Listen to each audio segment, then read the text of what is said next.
What's going on, everybody? Welcome back to another episode of The Loud Bostonian. Today I'll be doing my review of Captain Marvel. So, this film is the subject of super scrutiny because there are people out there who are hating on this movie just to hate on it, to get its ratings down. It's been thrown out there across the internet.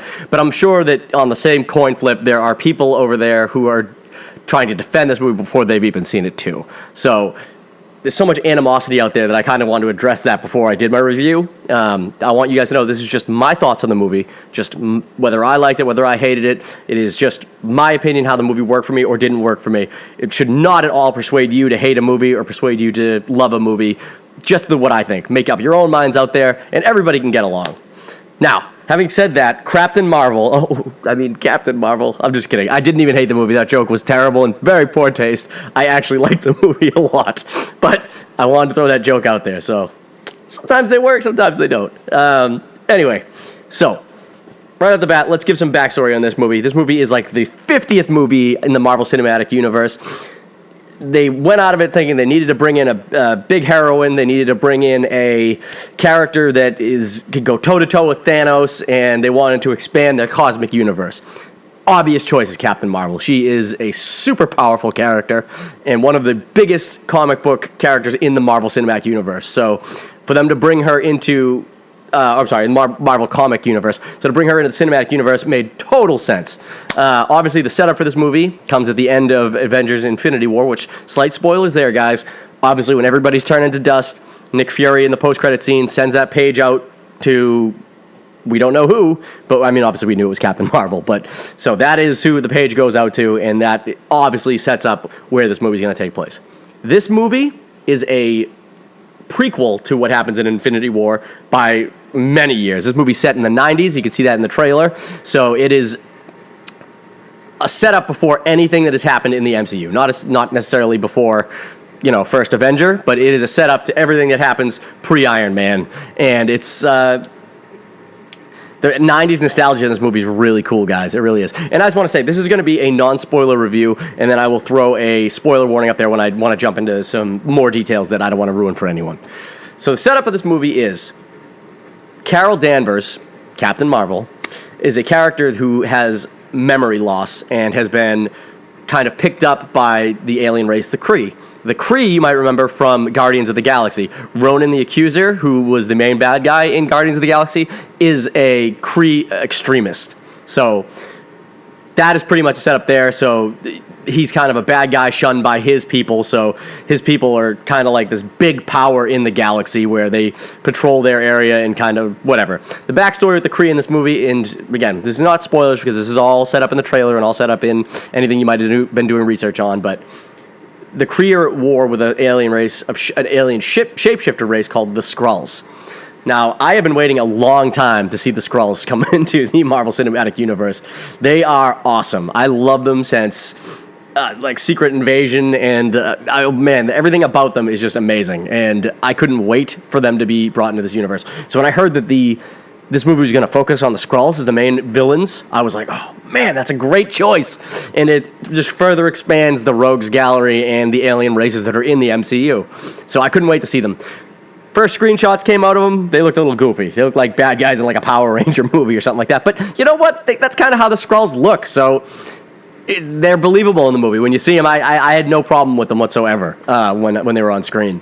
The basic plot of the movie is that during an altercation with some Skrulls, Carol Danvers ends up back on Earth. She hasn't been on Earth for 6 years, no memory of Earth whatsoever, so she's totally a fish out of water when she gets here. She's just a warrior, trying to track down these Skrulls. So when she comes into contact with any normal people from this world, she just seems like a psychotic, just like a nuts person. She's running around fighting these things in full body armor, so it's very jarring. One thing they do very well in this movie is the de-aging process. So Samuel L. Jackson is in this film as Nick Fury, a young Nick Fury with both his eyes, and it's his first interaction with a super-powered person. So it's really cool, the back and forth that they have. They have great chemistry on screen. It's almost like a buddy cop movie when they're together. I really, really like Sam Jackson's performance in this movie. I thought he was great. They do the same thing with Agent Coulson, Clark Gregg, who doesn't have a huge role in this movie, but again, he's exactly how he should be. Just nice and like fun when he's on the screen, and he does the best of the material he's given. The main character herself, Carol Danvers, played by Brie Larson. A lot of reviews out there say that she's pretty robotic in this movie. She doesn't really bring the character to life in a way that people could like attach themselves with, or respond to. Like oh, that's me up there. But that's not the way this movie's written at all, guys. She is supposed to be kind of a robot. That is like the Kree training in her to stifle her emotions and to not feel and not show. It's part of their training as Kree warriors. So I didn't look at it as that way. I looked at it as her really committing to that aspect of the role. So some people might say that comes off robotic, but for me, it worked. And she's got enough. I don't know how to describe it. She does a lot of emoting with her eyes and like her smile. So she's a very sarcastic actress in this movie. Her character is very sarcastic, and that really works well. So you see it there. And there's some emotional stuff later in the movie that she really brings to life. So the whole thing about her being robotic or miscast or anything like that, I don't buy. I felt like she did a great job with the material she was given. Jude Law is in the movie as, I think it's Jon Rogue or something like that is his name. He is her superior, her trainer, and his arc in this movie is he's trying to get to Earth after they get separated to try and rescue her and help hunt down the Kree. That's pretty much his setup on this movie. Loretta Lynch plays, what is her name?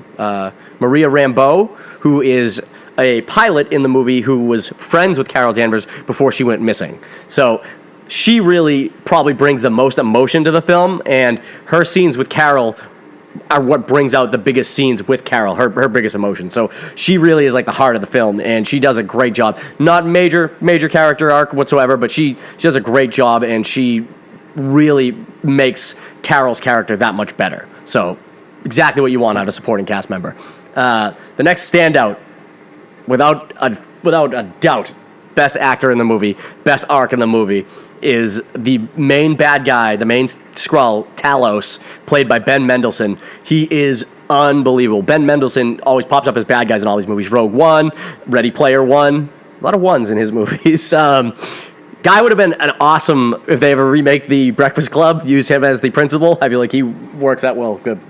That's a divulgence. Who cares about that? Anyways, Ben Mendelsohn's character is really great in this movie as Talos.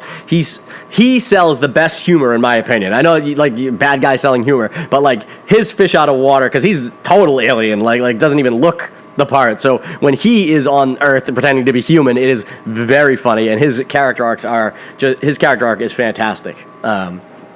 So that pretty much sums up the main characters of the film. I think they all did a good job, Ben Mendelsohn being the best, and they really sell the movie. I think it's a good character work for almost all of them. Then I would say the standout thing after this for me that really worked was the 90s feel. The 90s, because obviously it's set in the 90s. They hammer you in the head with 90s songs and references, but I grew up in I'm born in the 80s, but I grew up pretty much in the 90s. All my good memories are in the 90s. So I love seeing all that. It was just a nostalgia trip, the songs, everything like that I remember when I was growing up. So I really enjoyed that. It might be a bit much for some people who are just like, all right, we get it, it's the fucking 90s. But for me, it worked well. Then there's the action pieces. This movie's got some pretty damn good fight scenes. It's got some great one-on-one combat, some like great suspense stuff. But I gotta be honest, this is also one of the areas that the movie kind of drags down for me, guys. So she's so powerful, even before the climax of the film, where she like realizes her full power, which is pretty much that's not a spoiler. That is seen in the trailers. You can see her going all fucking Super Saiyan. Even before that, she's pretty goddamn powerful. So there's never really a situation where you're like, she's never in real danger at all, you know? Like, it's not like when Hela's fighting Thor and, like, she's kicking the shit out of him, or when... It's definitely not like when Thanos shows up and none of them could do anything about it, but it's absolute. She is so powerful in this film, guys, that is the one negative thing. And I know that that's the point of the character. She's so powerful. She's supposed to be this savior that's going to come and help in Endgame and all this stuff. But they could have toned her down a bit. I feel like there was never any stakes against at her not coming out on top. And maybe that's the point. Maybe it just seems like a stupid thing to complain about, that your superhero is too super. But I guess it's a Superman complex, where Superman's so powerful that you don't feel like he could lose. Although in Man of Steel, obviously he's fighting people just as powerful as himself, so it kind of one for one. But anyway, that's one of my critiques of the film, is that she's a little OP. And then the other critique I have of this film is the special effects in the third act are bad. I'm sorry, they are.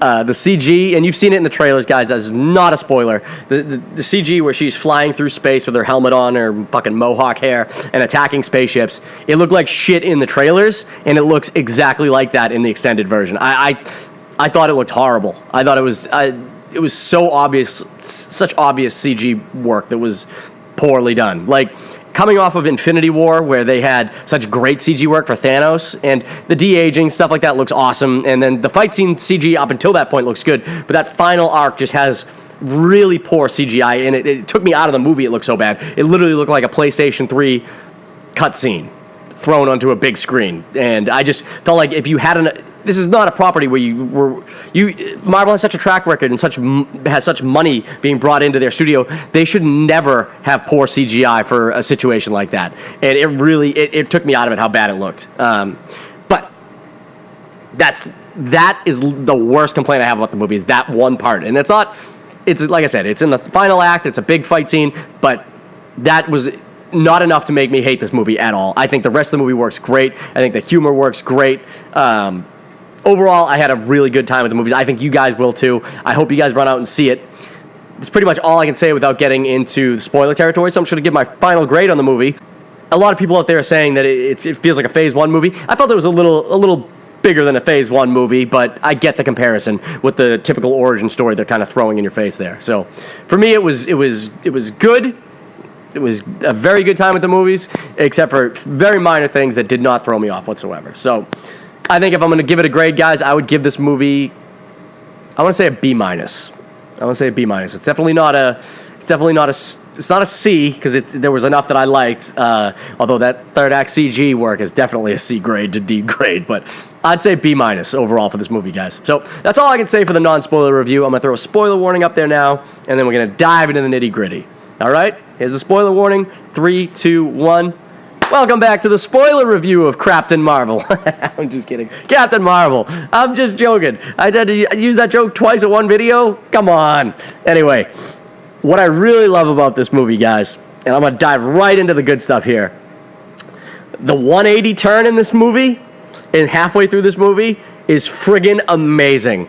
You spend this whole movie thinking the Skrulls are bad guys, and then there's a scene with Talos, Ben Mendelsohn's character, where he confronts Carol Danvers and her friend Marie Rambeau and Nick Fury, and he's coming in peace. He's like, he explains to them that he is not a bad guy and that the Skrulls are not bad guys. And I couldn't believe it. The Skrulls have always been bad guys. So for him to have this 360, this 180 turn, where all of a sudden he's coming from a place of, we're not bad guys. The Kree are the bad guys. You've been tricked and all this stuff. And it was just unbelievable, and I loved it. And it made me love his character even more. And it made me love Carol's character even more when she believed him. There's enough facts and stuff thrown out there that make her believe it. She's got enough memories coming back to let her believe that she is not this Kree warrior. She's a human who was attacked by the Kree, but due to a series of events, ends up being taken by the Kree. So when that happened, it was so good, and Ben Mendelsohn really sold it, and he was, like I said, the best actor in the movie, best character in the movie, and his ultimate goal, he's trying to get back to his family. He's trying to get his family back. He's trying to get his whole race and save them and get them away from the Kree. He doesn't want to fight with the Kree. He doesn't want to war with them. They started the war. He's only in retaliation in order to get what he needs to get his family and his people free. And when Carol sees this and believes him and then decides to side with him and go against her, the only people in her memory, well, some of it's coming back, that she has known and has fought for, is unbelievable. And that is where the turn happens. That's where she changes her suit from green to the Captain Marvel colors as a result of Marie Rambeau's daughter, who has a shirt that's very similar colors, and she just let her decide she lets her pick the color, which, again, I don't really know how she knows how to use the Kree technology to become a graphic designer on their suit, but it was very cool when she took that over. And eventually there's a big fallout with the Kree, and they try to capture her and resubdue her. And the whole time she's had this memory chip thing on her neck that kind of like subdues her powers and doesn't let her tap into them fully. And basically she is, while contained and they're trying to subdue her and like get her brain back and working for them, she just goes all ape shit and powers up. And you've seen it in the trailers. That's when she goes full Super Saiyan. She burns the disc away from her neck and then like just stands up, and she is unstoppable from that point. And like I said, that's kind of a negative for me because up until that point, the fights have been pretty equal. You know, she's been not equal. She always kicked ass. She never had a fight that she lost. But to that point, she wasn't Captain Marvel, and when she goes full Captain Marvel, it's not just blasting the shit out of people and like going full woof, like explosions from within her to like hit people. I mean, she's untouchable, and that's where it leads into the CG fight. That's the CG fight in space where she's whipping around, flying and shooting ships down, stuff like that. And it should have been a really powerful scene. And you know, it might be for some people, but like I said, the CGI was so bad in that scene, guys, that I was like, oh, what am I fucking looking at? It was real bad, and so that took me out of it. But the rest of the movie's great. The only thing that sucks in this movie, and I didn't talk about it at all in the non-spoiler side, that goddamn cat joke ran out real quick. So there's a cat in the movie named Goose. Nice nod to Top Gun. But there's a nod to there's a cat named Goose, and Sam Jackson keeps carrying it around, and I get it. The cat keeps showing up. This cat's going to have something to do with the goddamn plot, but the only scene that worked with the cat, Ben Mendelsohn's character, when the cat walks into the house, it just like kind of like brushes past his legs. He freaks out. He's like, "Oh my god, how did that thing get in here?" And it's probably my favorite line in the movie. And they're like, "What are you talking about? It's just a cat." He goes, "That is not a cat. It's a fargle," or like what the hell did he call it? Did he say fargle? What is the creature's name? A flurkin. He calls it a flurkin. He's like, it's a flurkin. And they're like, it's a cat. He's like, that is a flurkin. You shouldn't be holding it. And there's a lot of jokes with that because Nick Fury keeps holding the cat. Later in the movie, the cat literally eats people. Like, tentacles come out of its face. It eats all these people, and like it saves the day. And Sam Jackson's like freaking out that he's been holding this thing the whole time. Like I said, it's a good joke. It's a good bit of humor. But they go to that cat joke like 7 times in this fucking movie. But the Ben Mendelsohn thing with it was hilarious. But again, this is another negative for this movie. The fucking cat scratches out Nick Fury's eye. Like, there's this whole thing in Winter Soldier where he's like, I lost my one good eye. You had a fucking cat in the 90s. Like, give me a break. It's supposed to be this big fucking thing. Like, I lost my one good eye, but it's because you were holding the fucking alien cat and it didn't want you to hold it anymore, so it scratched your eye out. It's fucking stupid.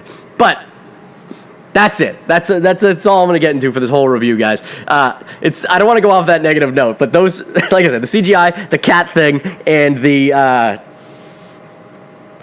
and that's really it. Those are the 2 major negatives for me in this movie. They just didn't work. But the rest of the movie's great. I know it sounds like there's a lot of complaints, but the character work is great. The action's great up until the 3rd act, and I loved it. So I hope you guys like it. If you did, let me know in the comments. Subscribe to the channel, like the video, and we'll catch you next week.